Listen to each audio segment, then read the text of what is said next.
एक वैष्णव नवनीत प्रिया जी गोपाल जी की सेवा करता था, लेकिन उसके घर में इतनी दैन्यता थी कि एक बार का भोजन ही 3 बार में पाया जाता था। दोबारा बनाने की सामग्री नहीं इकट्ठी हो पाती थी।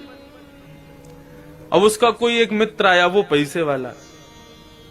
उसने आकर के उससे कहा, और भाई सब ठीक? बोले हाँ सब ठीक। बोले तुम्हारा दिन सुधर गए कि नहीं? बोले अब वैसे ही है भैया, क्या करें, एक समय अब रोटी बनती है, उसी से शाम तक का गुजारा होता है। बोले अच्छा तुम पूजा वूजा करते हो क्या? बोले हाँ। बोले किसकी करते हो? बोले गोपाल जी, नवनीत प्रिया जी, लड्डू गोपाल, इनकी पूजा करता हूँ।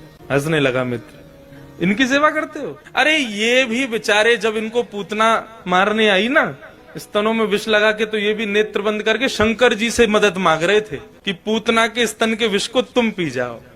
अरे जो अपनी रक्षा स्वयं नहीं कर पाते, तुम्हारी रक्षा क्या करेंगे? इनसे बड़े शंकर जी हैं, शंकर जी को ले आओ, तुम उनकी सेवा शुरू कर दो। अब बेचारा मरता क्या नहीं करता, सब कर लेते हैं।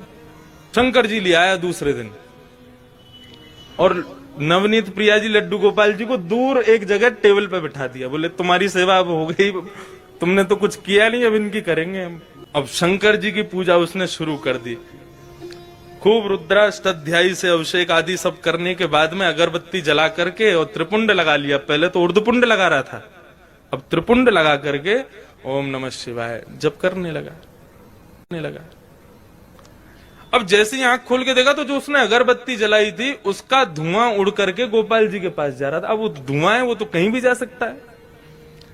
अब जैसे ही गोपाल जी के चारों तरफ उसने धुआं देखा तो ठाकुर जी के पास जाके क्या बोलता है, इतने वर्षों से सेवा कर रहा था, तब तो मेरी नहीं सुनी, आज दूसरे किसी को ले आया तो चिढ़ के मारे उसकी अगरबत्ती भी खुद ही सूंघ रहे हो। ठाकुर जी को बोला तुमको यहाँ बैठने ही नहीं दूंगा, अलमारी में बंद करूंगा। जैसे ही ठाकुर जी को इस भाव से उठाया, ठाकुर जी प्रकट हो गए वहां पर, चरणों में गिर पड़ा। बोले महाराज आपने आज तक मुझे दर्शन नहीं दिए।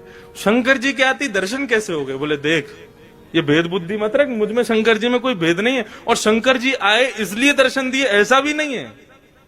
तो बोले क्यों किए, फिर क्यों दिए दर्शन आज आप? बोले कल तक तुझे ये नहीं लगता था कि मेरी नांग सूंघती भी है, कल तक तुझे ये नहीं लगता था कि मुझे भी जलन हो सकती है, लेकिन आज तेरे भीतर ये भाव आया कि मैं चैतन्य हूं, ये अगरबत्ती मैं भी सूंघ रहा हूं, मुझ में भी एक जलनशीलता आई है, मतलब मैं साधारण मूर्ति नहीं, मैं चैतन्य हूं। जब तेरे हृदय में ये भाव आया तो मैं पीछे क्यों हटूं, मैं भी प्रकट हो गया। मैं भी क्यों मूर्ति तक रहूं? जब तू ही मुझे इतना ऊपर पहुंचा चुका है तो मैं भी प्रकट हो गया। तो ठाकुर जी का दूसरा स्वरूप भागवत कहती है चैतन्य।